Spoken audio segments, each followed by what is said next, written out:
bersama Tarotku di video pembacaan kartu tarot dan pembacaan komen-komen ya. Nah, di video ini Tarotku akan membacakan request-request dari sahabat Tarotku maupun komen-komen di channel Tarotku. Nah, untuk para sahabat yang baru pertama kali main ke sini, main ke channel Tarotku, bantu Tarotku dengan cara apa? Subscribe channel Tarotku, like video-video Tarotku, dan bagikan pengetahuan dari Tarotku. Kita akan mulai dari yang pertama, yaitu dari Sukma Maulana. Kak, mau request lagi, bagaimana perasaannya setelah saya putuskan secara tiba-tiba sebelumnya? Terima kasih kakak. Oke. Untuk seseorang yang kita putuskan secara tiba-tiba, kira-kira bagaimana perasaannya saat ini? Kita akan baca bersama-sama ya. Sekarang fokus, bayangkan si dia. Fokus, bayangkan si dia. Lalu sekarang tanyakan dalam hati, apa perasaannya setelah aku memutusnya tiba-tiba? Sekali lagi, tanyakan dalam hati, apa perasaannya setelah aku memutuskan dia secara tiba-tiba? Oke, Tarotku akan tebar kartunya. Tarotku akan ambil 3 buah kartu ya. 1, 2, 3. Oke, ada 3 buah kartu. Sekarang pilih satu kartu yang paling ingin dipilih. Tarotku akan beri waktu 5 detik. 1, 2, 3, 4, 5. Oke, untuk memilih kartu yang paling kiri, apa perasaannya setelah diputuskan secara tiba-tiba? Kartu 10 Pentacle sebenarnya menyimbolkan bahwa saat ini kedekatan dia akan lebih banyak sama keluarganya atau orang-orang terdekatnya yang dianggap sebagai saudara ataupun keluarga. Jadi sebenarnya dia memiliki lingkungan yang menghibur dia, yang bisa merangkul dia, jadi tidak ada yang perlu dikhawatirkan ya. Ini memilih kartu tengah, apa perasaannya? Perasaannya masih tetap menyayangi dan mencintai, tidak ada yang berubah bagi dia, karena kita yang memutuskan dia, dan buat dia itu tidak merubah rasa cintanya kepada kita ya. Ini memilih kartu paling kanan.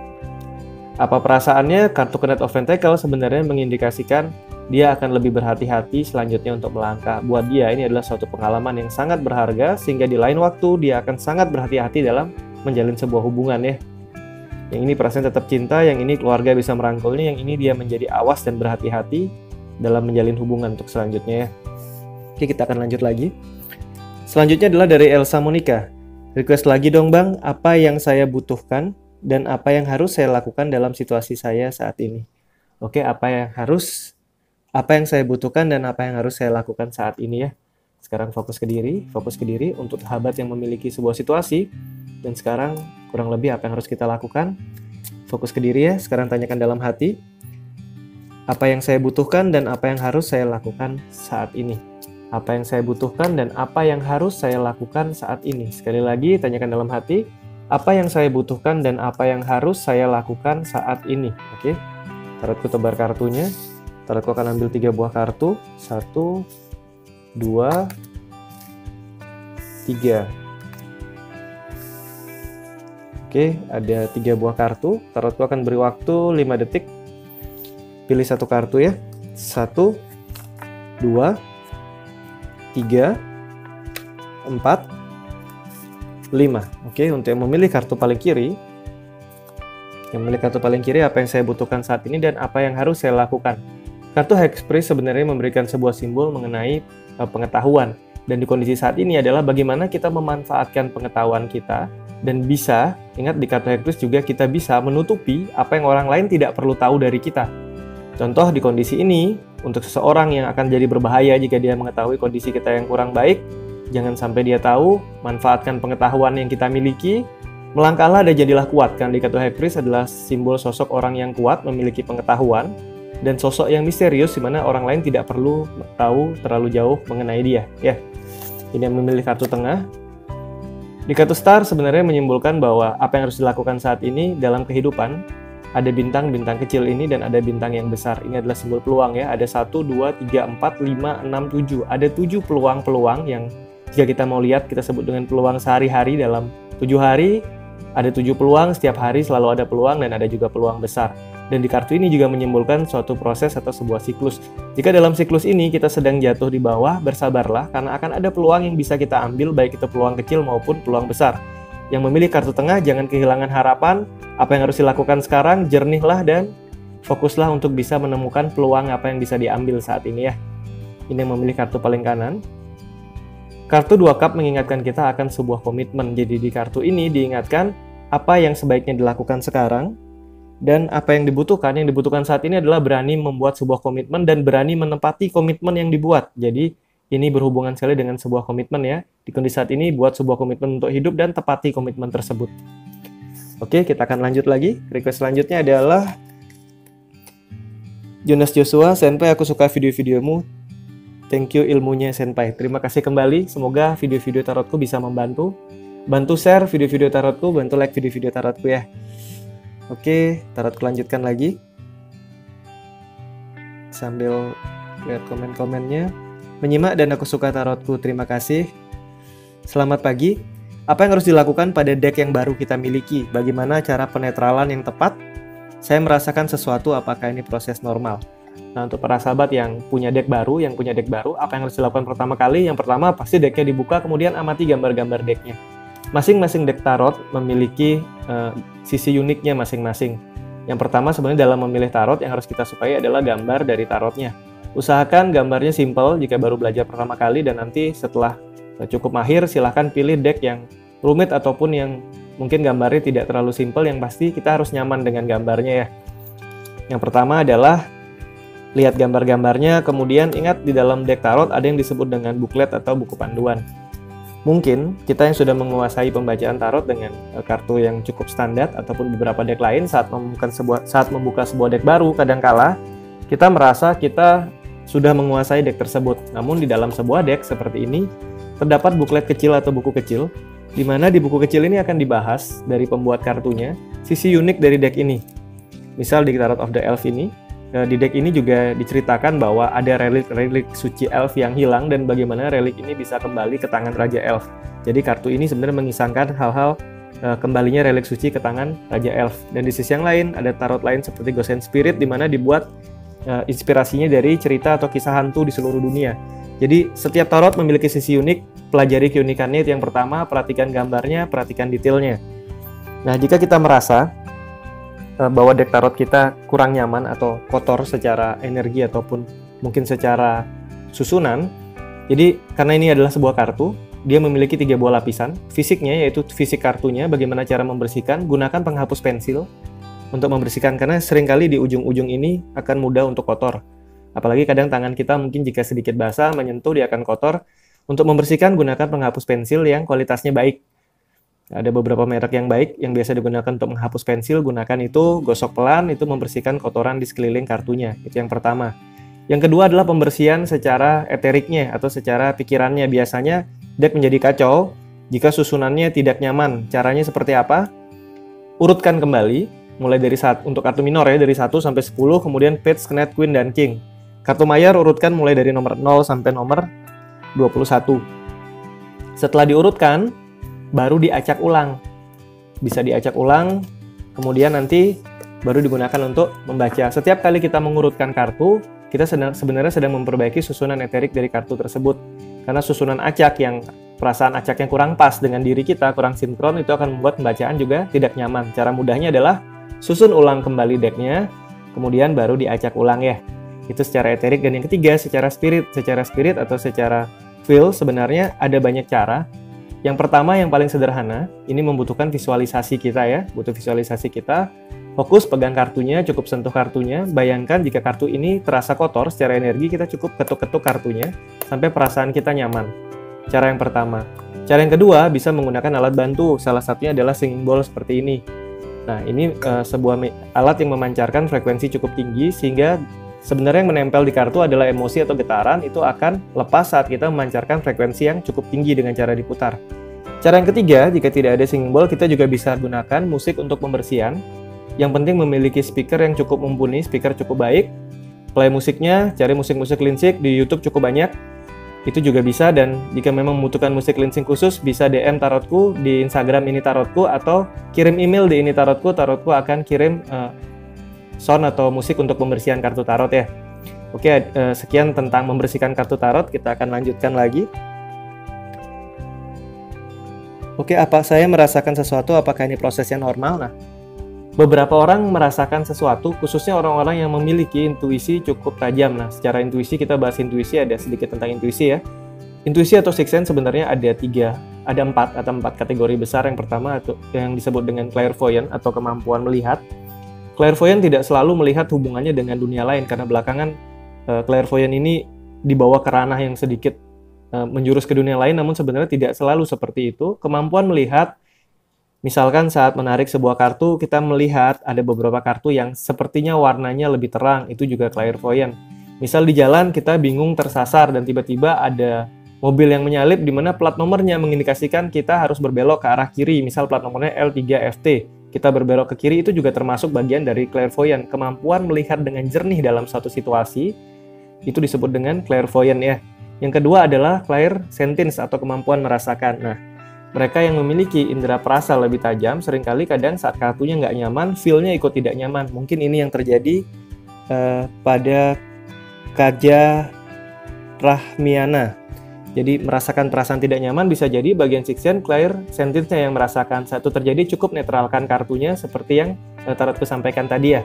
Kemudian ada yang disebut dengan clairaudience, kemampuan mendengar, yaitu bisa mendengar dengan jernih, baik suara di luar ataupun suara di dalam diri kita. Ada lagi yang disebut dengan claircognizance, yaitu kemampuan memahami. Nggak mendengar, nggak melihat, pokoknya paham, pokoknya tahu. Nah, itu masuknya nanti di claircognition atau clairknowing ya, memahami dengan jernih. Oke, kita akan lanjut lagi. Dari J-Store, kalau semisal ada pertanyaan, apakah aku harus mencari hobi lain? Keluarnya King of Cup, artinya ada bantuan dari orang lain, cowok yang membantu menemukan tujuan baru dalam hobi yang akan kita geluti selanjutnya. Berarti dalam kata lain, jawabannya adalah harus ganti hobi. Nah, kembali lagi, kartu King of Wand bisa saja King of Cup bisa saja mengindikasikan orang lain atau sign dari diri kita sendiri. Jika kebetulan kita laki-laki, maka itu bisa saja menjurus ke diri kita. Bisa jadi laki-laki yang usianya sama atau lebih tua yang bisa memberikan kita masukan. Kembali ke kartu King of Wand, di mana rajanya duduk di atas tahta dan tahtanya berada di atas air. Kita akan lihat gambarnya bersama-sama. Oke, King of Wand. King of Cup. King of Cup. Kita akan cari kartunya King of Cup. Nah, ini dia. Apakah harus mencari hobi yang lain? Kartu-kartu cup dan kartu koin lebih banyak mengarah ke arah jawaban tidak. Namun di kartu king sini, jika kita amati jernih, dia duduk di atas tahta, tahtanya di atas air. Tahta yang berada di atas air seringkali gampang terkena gelombang. Nah, sekarang diyakinkan dulu ke hati, apakah kita menyukai hobi ini? Jika kita menyukai hobi ini, maka teruskan. Namun jika tidak, karena ini goyang dan ini tidak membuat kita mantap, silahkan ambil alternatif hobi yang lainnya ya. Jadi pertimbangannya di sana, bukan karena kita harus mengganti hobi, tapi kita suka nggak dengan hobi kita sekarang. Jika tidak, pertimbangkan mengganti. Jika iya, silahkan diteruskan. Dan ini memang dipengaruhi oleh laki-laki yang usianya sama atau lebih tua, bisa diri kita, bisa orang lain yang menuntun kita ya. Oke, kita akan lanjut lagi. Dari Tandi Ripka Imelda. Masih bingung kalau belajar tarot? Oke, ini tarotku sudah jawab di bagian komen ya. Tarotku sudah jawab di bagian komen. Oke, kita akan lanjut lagi. Oke, ya kemarin ada permainan pembacaan cerita, ternyata pelatihan membaca tarot bisa juga dengan bermain soal cerita ya, ada di video yang sebelumnya. Thank you readingannya singkat, dalam, salam untuk keluarga di rumah, terima kasih. Semoga Cancer berjodoh sama Sagittarius, amin. Terima kasih ilmunya, terima kasih kembali. Good, sangat motivasi, ingin belajar memahami simbol dalam kartu tarot, masih suka nyontek buku buat ngebaca. Nyontek buku nggak apa-apa daripada kita menyampaikan simbol tapi nggak pas, karena kita masih belajar. Itu bukan hal yang salah. Sesekali saat kita bingung boleh lihat buku, boleh juga amati gambarnya, ambil simbol universalnya ya.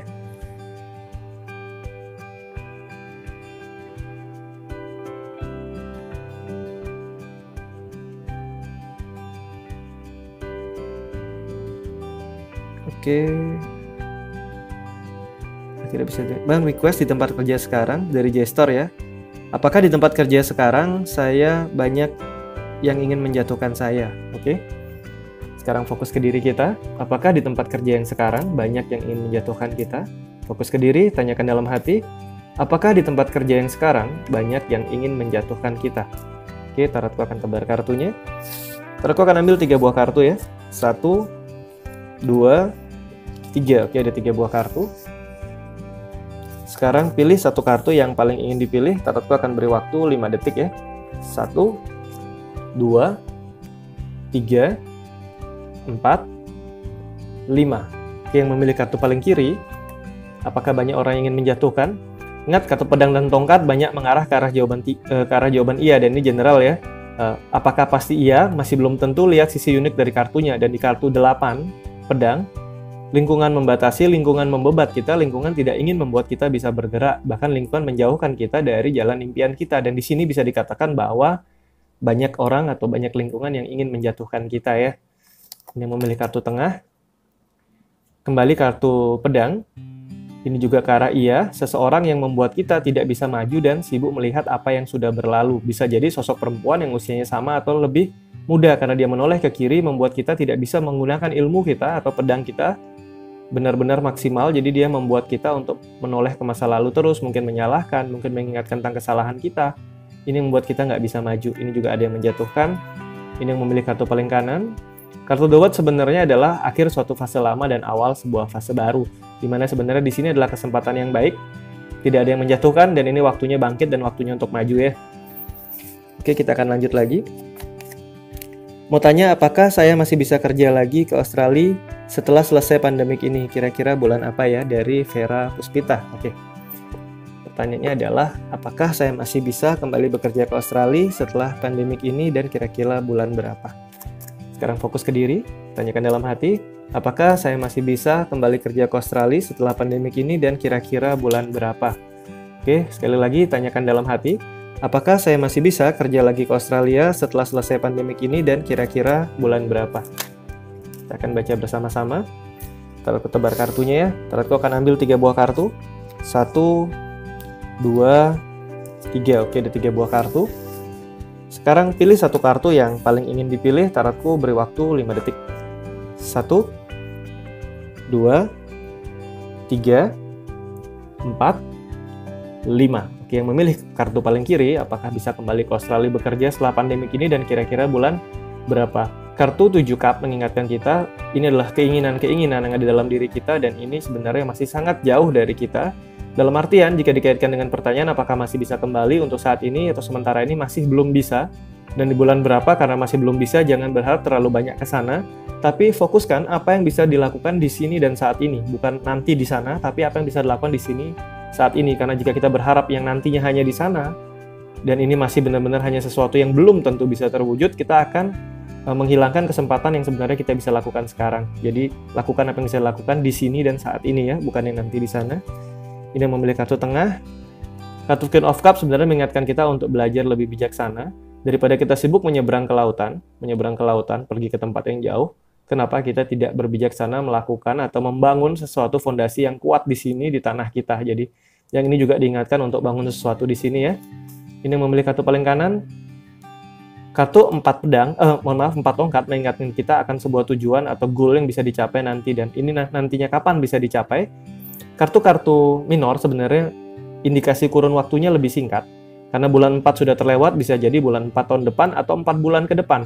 Tapi yang pasti akan ada masa di mana bisa berangkat lagi ke sana dan mengejar impian kita di sana. Bisa bulan 4 tahun ini, bisa 4 bulan lagi ya. Yang ini bisa berangkat, yang 2 ini malah difokuskan, bangunlah fondasi di sini, di tempat ini ya. Oke, kita akan lanjut lagi. Dari adik-adik, terima kasih tarotku atas bacaannya. Tarotku, apa ya artinya di hati saya sudah tidak suka lagi pada mantan saya, tapi mengapa sampai saat ini dia selalu saja ada di pikiran saya? Tolong bacakan apakah yang sebenarnya terjadi antara saya dan dia. Oke, sudah tidak menyukai seseorang, tapi kenapa sampai saat ini selalu muncul di pikiran? Kita akan baca bersama-sama. Fokus, bayangkan si dia, lalu tanyakan dalam hati, kenapa si dia selalu ada di pikiranku? Sekali lagi, tanyakan dalam hati, kenapa si dia selalu ada di pikiranku? Sekali lagi, tanyakan dalam hati, kenapa si dia selalu ada di pikiranku? Oke, tarotku tebar kartunya. Tarotku akan ambil 3 buah kartu. 1, 2, 3. Oke, ada 3 buah kartu ya. Sekarang pilih satu kartu yang paling ingin dipilih. Tarotku akan beri waktu 5 detik. 1, 2, 3, 4, 5. Oke, yang memilih kartu paling kiri, kenapa dia selalu ada di pikiranku? Mungkin secara perasaan kita sudah melepaskan atau merasa tidak suka sama dia. Tapi sebenarnya secara pikiran kita masih ada beberapa hal yang kita rasa belum srek dengan berpisah dengan dia. Bisa jadi ada hal-hal yang belum diutarakan, bisa jadi ada hal-hal di mana kita masih ada perasaan tidak adil Biarpun kita merasa kita sudah tidak menyukai dia, tapi rasa tidak adilnya belum tentu akan hilang. Dan kondisi-kondisi ini yang menyebabkan kita kadang masih kepikiran dia ya. Kita masih berusaha memegang banyak hal yang tidak sesuai di hubungan yang lalu ya. Caranya seperti apa agar tidak melepas agar bisa tidak lagi dia muncul di pikiran? Yang pertama, tidak menyukai dia bukan berarti kita memaafkan dia. Belajarlah untuk memaafkan ya. Ini yang memilih kartu tengah sebenarnya ya. Kartu-kartu cup ini sebenarnya mengindikasikan tentang relasi atau hubungan, dan di kartu Ace of Cup mungkin kita sudah tidak menyukai kita, tapi hati kita yang terdalam mungkin saja kita masih mencintai dia. Ini yang memilih kartu paling kanan. Kartu The Fool mengingatkan kita untuk biarpun kita masih kepikiran dia, move on, melangkahlah. Mungkin kejenuhan kita, keseharian kita yang mungkin monoton membuat kita kadang jadi kepikiran dia. Mulailah hari yang seru, nikmati kehidupanmu, dan dengan begitu kamu tidak akan terganggu lagi dengan pikiran-pikiran tentang dia ya. Oke, kita lanjut lagi. Request selanjutnya dari Nur Fatmawati. Apakah rencana saya sama pasangan saya Januari tahun 2021 menikah bisa benar-benar terjadi dengan adanya pandemi ini? Oke, sekarang fokus, bayangkan ke si dia. Bayangkan si dia. Tanyakan dalam hati, apakah Januari tahun 2021 pernikahan dengan dia bisa benar-benar terjadi? Sekali lagi, tanyakan dalam hati, apakah tahun 2021 pernikahan dengan dia bisa benar-benar terjadi? Oke, tarotku akan tebar kartunya. Tarotku akan ambil 3 buah kartu. 1, 2, 3. Oke, ada 3 buah kartu. Sekarang pilih satu kartu yang paling ingin dipilih. Tarotku akan beri waktu 5 detik ya. 1, 2, 3, 4, 5. Oke, yang memilih kartu paling kiri, kita lihat bersama-sama. Kartu-kartu koin dan kartu card lebih banyak mengarah ke arah jawaban tidak. Namun di kartu Ace of Pentacle, karena ini adalah simbol sebuah awal baru, dan ini bisa dikaitkan dengan simbol pernikahan, karena pernikahan adalah suatu awal baru. Dan ini juga simbol awal, berarti bisa kemungkinan terjadi di awal tahun, di bulan Januari, yang ini lebih ke arah jawaban. Kemungkinan besarnya bisa terjadi di awal tahun ya. Ini yang memilih kartu tengah. Kartu Four of Cups sebenarnya menyimpulkan suatu kondisi di mana banyak hal yang perlu dipertimbangkan atau dipikirkan mengenai relasi ini. Yang ini lebih ke arah tidak, karena ada beberapa hal yang mungkin terjadi. Jangan kehilangan harapan, namun tetap berhati-hati. Bukan fokus ke pernikahan, tapi fokus ke memaknai hubungan ini sebaik mungkin, sehingga kejenuhan ini tidak membuat satu sama lain akhirnya jadi crash ya. Ini yang memilih kartu paling kanan. Kartu The Moon sebenarnya kalau dilihat dari simbolismenya adalah masih 50-50, bisa iya, bisa tidak. Tergantung bagaimana proses perubahan yang sedang terjadi di alam ini, karena ini proses hewan air naik ke darat, suatu simbol dari perubahan alam yang sedang terjadi. Arah pernikahannya tetap ada, mungkin bisa tetap di bulan Januari, mungkin bisa waktunya berubah, namun ini tetap mengarah ke arah yang baik selama kita bisa waspada sama perubahan alam yang sedang terjadi. Jika waktunya memungkinkan, lakukan Januari, jika tidak, diundur, tidak apa-apa. Yang penting tetap fokus ke akan melangsungkan pernikahannya ya. Yang ini kurang begitu baik, yang dua ini oke. Oke, kita akan lanjut lagi.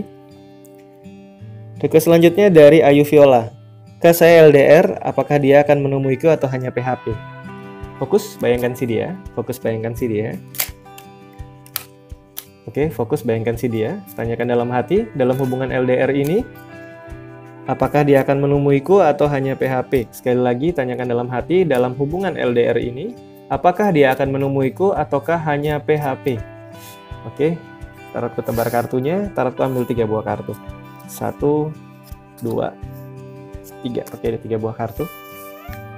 Sekarang pilih satu kartu yang paling ingin dipilih. Tarotku akan beri waktu 5 detik. 1, 2, 3, 4, 5. Oke, yang memilih kartu paling kiri. Kartu 8 cup sebenarnya menyimpulkan suatu indikasi di mana berada di tempat yang jauh, dia sedang terpisah lautan, mungkin tempatnya memang sangat jauh dan dia akan pergi ke kejauhannya. Ya, ini lebih ke arah memang lebih ke arah PHP dan tidak akan bertemu karena dia akan memilih untuk menjauh dari hubungan ini ya. Ini yang memilih kartu tengah ya, 10 pedang mengingatkan kita sedikit lagi hampir berhasil, 10 pedang menusuk dari belakang, simbolisme pengkhianatan. Jadi di hubungan ini sebenarnya kesempatan bertemunya ada. Hanya saja satu sama lain harus belajar saling percaya. Jika kita sibuk saling menyalahkan dan sibuk menjadikan masalah kecil jadi besar, bisa jadi kesempatan bertemunya malah tidak akan terjadi. Hargai hubungannya dengan baik, peluang bertemunya ada, biarpun ada juga peluang pengkhianatan terjadi ya. Ini yang memilih kartu paling kanan. Kartu Magician sebenarnya menyimbolkan apa yang ada di dunia tidak terlihat atau dunia pikiran, ide-ide bisa diwujudkan ke dunia real atau ke bawah atau ke dunia nyata. Nah, di sini adalah sebuah simbol bahwa bisa saja pertemuan terjadi selama kamu dengan si dia bisa sabar menjalani prosesnya. Yang ini tidak PHP, tapi ada kemungkinan pengkhianatan. Yang ini lebih ke arah PHP ya. Oke, kita lanjut lagi. Kak, aku habis ramal COVID-19 pakai Celtic Cross di tengah, terakhir muncul kartu Chariot. Apakah kita akan menang melawan pandemi ini? Sepertinya tarotku udah sempat jawab yang ini ya. Oke, yang ini sudah tarotku jawab. Oke, request-requestnya sudah tarotku bacakan. Kita akan jumpa lagi di video-video lainnya dari tarotku. Yang baru pertama kali main ke sini, bantu subscribe channel ini, bantu share video-video dari tarotku, bantu like video-video tarotku. Dan untuk para sahabat yang mau mengikuti sehari-hari baca 1 menitan, silahkan ikuti Instagram tarotku di @initarotku. Terima kasih.